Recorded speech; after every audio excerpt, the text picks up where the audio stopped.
¿Qué tal, amigos y amigas? Bienvenidos a su programa Volvamos a lo Nuestro en nuestra tertulia sancarleña. Hoy tenemos un invitado muy especial, gente que nos visita de otras zonas, porque bueno, San Carlos está lleno de gente que hemos venido, nos hemos ido quedando, y hay algunos que todavía no se nos han quedado, pero como dice nuestra amiga Coloma Guzmán, cuando uno viene a San Carlos y se come un banano, después vuelve por las cáscaras. Así que vamos a ver si don William Barrantes, que es el presidente ejecutivo del Consejo Nacional de Producción, pues después de esta visita y varias que ha hecho, y sobre ese tema vamos a conversar, algún día nos regresa. Don William, me gustaría un poquito que entráramos en esa parte humana, en que la gente conoce a cada uno de nuestros invitados, y porque muchas veces las personas que están en altos niveles, en instituciones, en organizaciones, la gente los siente muy alejados, y a veces están alejados, pero usted no. Usted es una persona que se siente orgulloso de ser campesino, de sus raíces. Vamos a hablar un poquito de eso. Vamos a venir en la vida suya. ¿Dónde nace usted? Mire, yo nací en Concepción de Buenos Aires, de Punta Arenas. Un cantón muy bonito, directamente en la comunidad de Colinas. Que cuando llegamos allí con la familia Barrantes Sáenz, no tenía nombre. Le llamaban los Bajos del Maíz, o le llamaban el maíz de los uvas, porque había una familia uva que sembraba maíz. Posteriormente, la comunidad le cambió a sugerencia de mi padre, que es muy conocido en la zona como Daniel Barrantes, o Danielón Barrantes, porque era un hombre muy corpulento. Le puso el nombre Colinas, y así se llaman las Colinas de Buenos Aires, Colinas de Pilas, y ahí me crié, llegamos ahí como 4 o 5 años, y hasta los 17 años. Así que toda esa parte, esa etapa tan linda de la vida, fue en actividades campesinas, fue en actividades de siembra, de cosecha, de arreglar cercas, hacer destajos, trabajar en el campo, incluyendo los bueyes. Esas son las cosas que me animan y me acerca muchísimo a la actividad boyera, porque por lo menos 5 años de mi vida fui ayudante del encargado de la parte de jalar las carretas. Las carretas tenían un propósito muy importante, que era jalar los granos, que las llevamos a las agencias del Consejo Nacional de Producción, en la zona, allá por Pejivalle. Salíamos, eran 3 días de viaje, por lo tanto hacíamos los esteos de verdad. Este es precioso, el que hicimos el sábado. Ahora vamos a hablar de eso. Pero ese esteo es precisamente para darle descanso al buey, y llegábamos, vendíamos lo que llevaba, maíz o frijoles o arroz, y regresábamos con mercancías, que precisamente es lo que teníamos para la comedera, como decimos en el campo. Esa vivencia nos llevó, a compartir en fútbol, en hacer actividades de turno. Tuve un tiempo de músico. Ah, sí, ¿qué instrumento toca? Guitarra y acordeón, pero ya puedo decir que casi no toco, porque ya finalmente me puse en otras cosas, sobre todo en asuntos estudiantiles, y ya dejé la actividad musical. Pero lo que bien se aprenda nunca se olvida. Tal vez era por eso, que no aprendí bien. Entonces, me parecemos una guitarra, de repente no la traemos. Prefiero que no. Entonces vamos, pero entonces estuvo en el mundo de la música. Mire, qué interesante lo que usted dice, porque antes en esas zonas, entre más alejadas eran las zonas, y la música se producía entre las mismas personas, y la guitarra era básica. Sí, así es. Entonces así se alegraban las fiestas. ¿Cómo eran las fiestas ahí? ¿Cómo se alegraba la gente? Es que recuerda usted que en las comunidades la manera primero de hacer 1 o 2 actividades al año para recoger fondos para la escuela, para la iglesia, consistía precisamente en armar una actividad en la cual la música era el centro. Desde luego la cocina es otro centro importante, ¿verdad? Sobre todo también las bebidas alcohólicas, dicho sea de paso, porque no, entonces hacía, y los bailes que empezaban a las 5 de la tarde, recuerdo, y terminaban a las 7 de la mañana al día siguiente, y entonces ahí la música era fundamental, porque si la música se terminaba no había baile. Se acababa el baile. Se acababa el baile, y eso también servía para recoger fondos para la actividad, ya sea para hacer el camino. Recuerdo que muchas actividades que nosotros estuvimos con mi padre era para recoger fondos, para hacer la carretera, de la trocha, desde Colinas hasta Pejivalle. La otra salida que tiene Colinas en la zona sur es hacia Ciudad Cortés, lo que llamaban el Pozo antes. Y también tenía una salida, pero con mayores dificultades, porque había que pasar el Río Grande de Terra, que era a salir a Buenos Aires, a la ciudad de Buenos Aires. Entonces unos 3. Y después se abrió otra trocha que daba con maíz de Boruca y después con Boruca mismo, y ahí se salía por San Antonio de Térraba y Térraba, que es una zona indígena, para salir al Brujo en Buenos Aires. Esa es la zona ya para describirla, de donde eran mis áreas de trabajo y de vivencia, ¿verdad? Porque ya a los 17 años ya uno tiene pues su caballo, tiene su montura, tiene sus actividades y sus responsabilidades también como parte de la familia campesina. Y después, a los 17 años, ¿para dónde se va? A los 17, una vez que terminé mi primaria como estudiante único de la Escuela Maíz de los UBA, eso fue algo muy especial, gracias a don Miguel Pérez, que lo tenga en buen recaudo la vida, y bueno, entiendo que ya no está con nosotros. Pero él se empeñó en darme mi 6º grado, y no había más estudiantes, entonces yo lo hice solo. Y eso me permitió pues tener la base para seguir entonces después estudiando. Ya estudié en la escuela nocturna y después hice ya una carrera de ingeniería agronómica en economía agrícola, que esa fue mi especialidad. Continué estudios a nivel ya superior en una maestría en mercadeo y comercio nacional o mercadeo en San José. Después fui enviado por el Consejo Nacional de Producción a una especialización de posgrado en Kansas State University en Estados Unidos. Estuve 3 años allá con mi familia allá. Hice ese posgrado para especializarme en economía y comercio internacional. Y después ya más en la educación hice el programa de doctorado de la Universidad de las Ciencias y del Arte.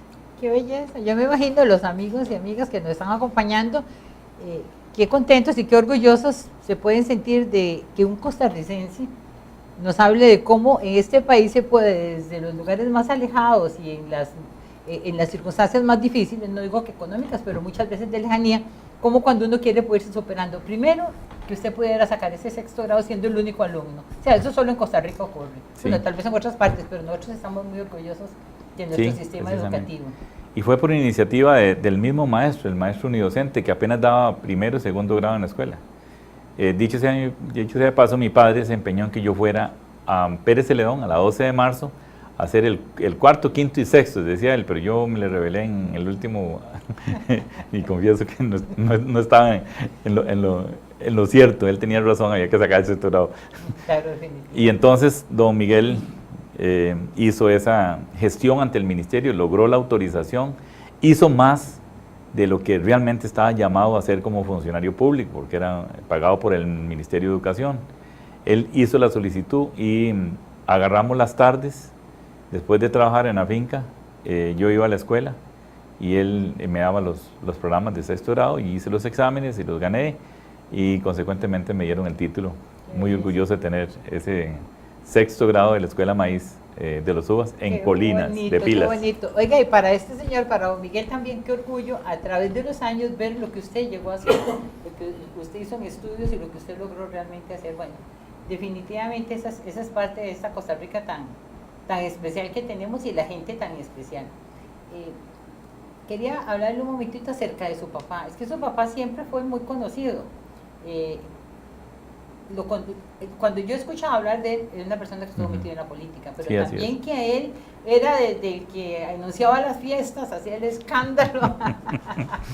tocaba guitarra, cantaba, animaba. Era parte como el 75% del conjunto. Exactamente. Entonces él era como el de la alegría, el de las fiestas. ¿Su papá a dónde se desarrolló su vida?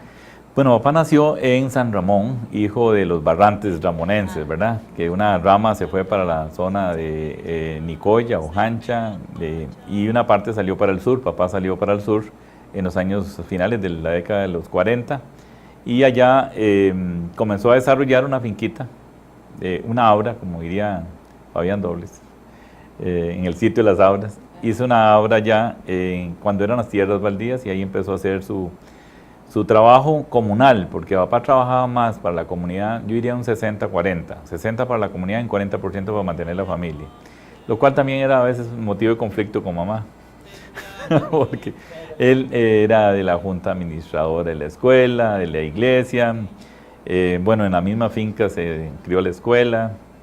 De esos habitantes, que eran muy pocos, eran alrededor de unos 10 o 12 en esa comunidad, se hizo la plaza de fútbol. En Pilas de Buenos Aires, mire, con la gente de AVE, que era una agencia de aviación, hizo un campo de aterrizaje, eso salvó muchísimas vidas allá.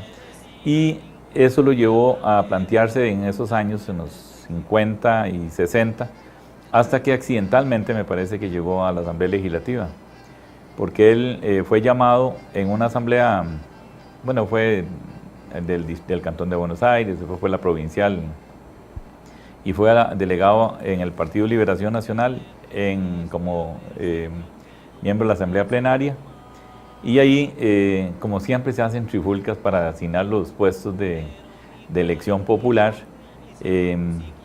hubo una desaveniencia ahí en la posición, entonces al final no encontraban quién poner en el cuarto lugar, y como no salía, nunca había salido, entonces le dijeron a papá que si estaba de acuerdo. Dice, no, sí, pónganme ahí, Sí, llenen el campo. Llenen el campo. Y fue una buena campaña porque él tenía muchísima liderazgo en la región. La familia que era de la oposición y alguna otra gente, por la forma que tenía él, no solamente en Buenos Aires, sino en toda la región sur, se hizo la votación positiva y él salió electo diputado en el 70-74, en uno de los gobiernos de José Figueres Ferrer.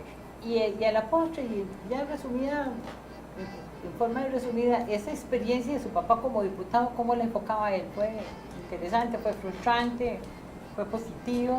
Bueno, ahí tiene varios aristas, ¿verdad? Desde el enfoque hizo un liderazgo regional muy fuerte, más pudo haber llegado a una segunda elección con mucha facilidad.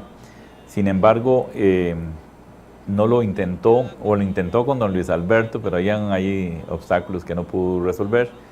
Y entonces su posición siempre fue de ayuda y eso fue lo que hizo y murió siendo candidato a la Municipalidad de Buenos Aires de un infarto al corazón. Entonces se quedó sin esa ilusión de ser miembro de la municipalidad, pero había estado casi en todas las actividades. Por otro lado, en la parte económica, la acción que él desarrolló casi nos lleva a la ruina, porque la finquita que habíamos hecho tuvo que venderla y después nos vinimos en otra actividad y solamente con el salario de diputados. Y yo recuerdo que había gente que llegaba a las 5 de la mañana a pedir ayuda a la casa, de todo tipo, desde una alcantarilla a alguien que se quedó sin los pasajes y tenía que regresar. Entonces al final, cuando terminó el periodo legislativo, realmente no había recursos para la sobrevivencia familiar. Bueno, ya nosotros estábamos empezando, ya yo ya estaba trabajando, mis hermanas también, y él regresó a Buenos Aires a levantar alguna finca, que gracias al Banco Nacional, dicho sea de paso, pudo volver a restablecer, y eso es parte de una herencia que nos dejó. Qué interesante, ¿verdad? Cada vida, pienso yo que se podía escribir un libro de las personas, de sus experiencias, su nacimiento, su crianza, su papá, la vida, en fin, hasta lo que usted llegó a hacer, ha llegado a hacer y no sabemos qué más va a hacer, ¿verdad? Así que vean, vamos a brindar. Aquí hice un rompope. Los amigos saben, ¿verdad? Que yo cocino rico y hago cosas muy ricas, no me las hacen, digo que las hago yo. Tenemos aquí un rompope, vamos a brindar por su papá. Por don Danielón Barrantes. Don Danielón, definitivamente. Nos vamos a un cortecito y ya regresamos.